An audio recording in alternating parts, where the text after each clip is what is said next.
As a kid, there was nothing quite like the last day of school before Christmas break. That single day, usually a Friday, carried a kind of buzz I can still feel in my bones. You knew it the moment you woke up. This was it. One more day of school, and then freedom. 2 glorious weeks of sleeping in, endless TV specials, and all the festive food your stomach could handle. In primary school, the day was basically a party. Each classroom turned into a little festival. Paper chains hung from the ceilings. Teachers in light-up sweaters handed out sweets, and we played games all day instead of doing any real work. There were Christmas discos in the gym, party hats made from cracked crackers, sticky tables covered with sausage rolls, jelly, and cold pizza. We were kings and queens for the day, our kingdoms lit by fairy lights, and soundtracked by Slade, Wizard, and Last Christmas on repeat. But in secondary school, things got toned down. There were no discos, no junk food feasts. If you were lucky, your teacher would bring in a tin of celebrations and put on a movie. Most didn't. Christmas spirit had to sneak in between lessons now, and even then, it wasn't always welcome. Still, the magic lingered. Somewhere in the background, beneath the tired groans of adolescence and exam dread, that same childhood excitement remained. There was still something about that final day, a tingle of anticipation that you couldn't quite shake. In 2003, that day started like any other. I remember walking to school with my best mate Nick. We were buzzing about Call of Duty, the original one, which had just come out on PC. We couldn't stop talking about it, how gritty it looked, how it felt like being in a war movie. That morning we agreed, once we got home, it was going to be an all-day gaming session. No school, no responsibilities, just virtual gunfire and explosions until our eyes turned square. The day passed in a blur of distracted lessons and lazy teachers. Most classrooms had that same low hum of excitement, the kind that builds before a long-awaited break. Some of the younger teachers threw in the towel entirely and just put on films. In history, we watched the Muppet Christmas Carol. In English, we played Christmas-themed word games. And in geography, well, Mr. Thompson had other ideas. Instead of a festive movie, he showed us the brutal opening sequence of Saving Private Ryan.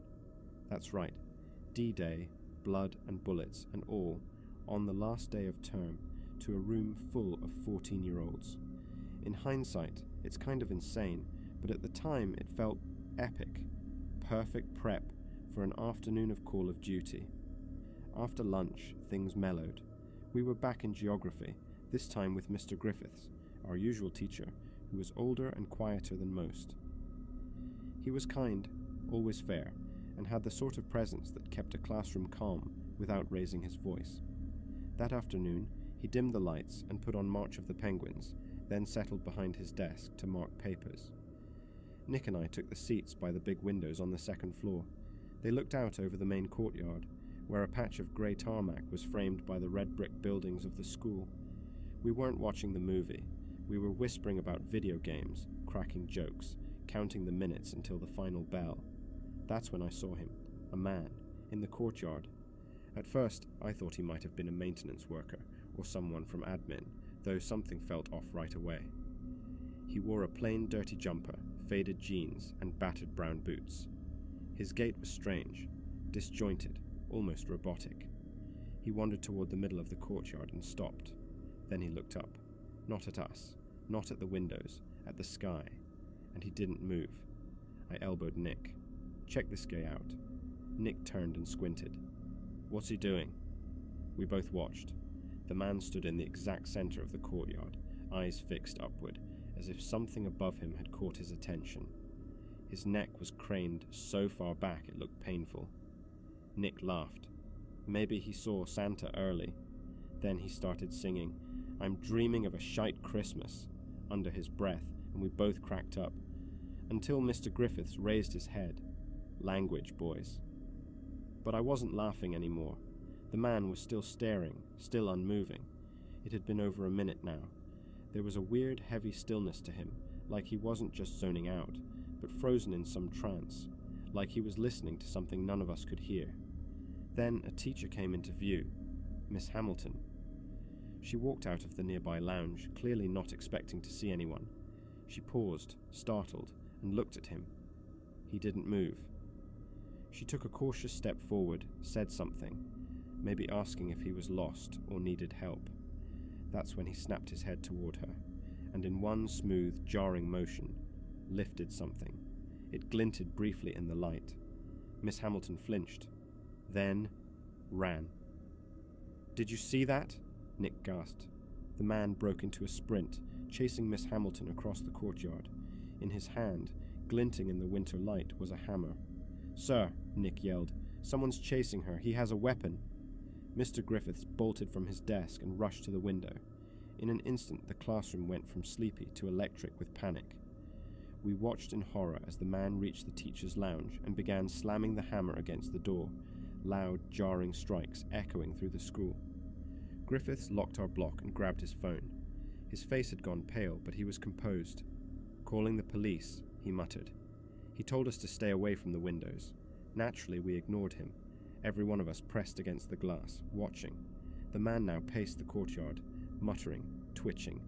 He looked wild. Face bruised and misshapen, eyes hollow, fever bright. Then he looked straight at us and smiled. It wasn't a real smile. It was broken, soulless. "Back," Griffiths snapped. "Away from the windows." We obeyed. A thick silence settled over us. Then, crash. The unmistakable sound of glass shattering. "He's in the building," someone screamed. We heard him. Boots thudding, a door slamming, then footsteps on the stairs. "Help me," Griffiths ordered.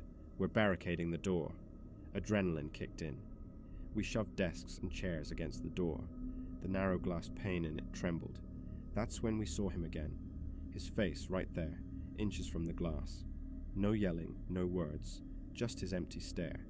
Then, bang, a kick. Bang, another. Then he raised the hammer. The glass shattered. His hand reached in, blindly searching for the handle. But the barricade held. Mr. Griffiths watched from the window.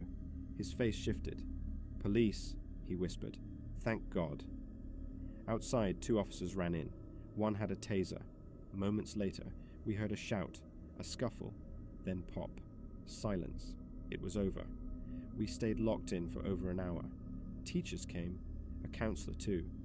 One girl sobbed uncontrollably. Eventually we were released, but only with our parents. That night I didn't game. I didn't talk. I sat by the window thinking about that face, that silence, that hammer. They said he was local, unwell, off his meds, but I still remember how that day started. Sweets, songs, laughter, and how it ended, with glass on the floor and a man staring through our classroom window.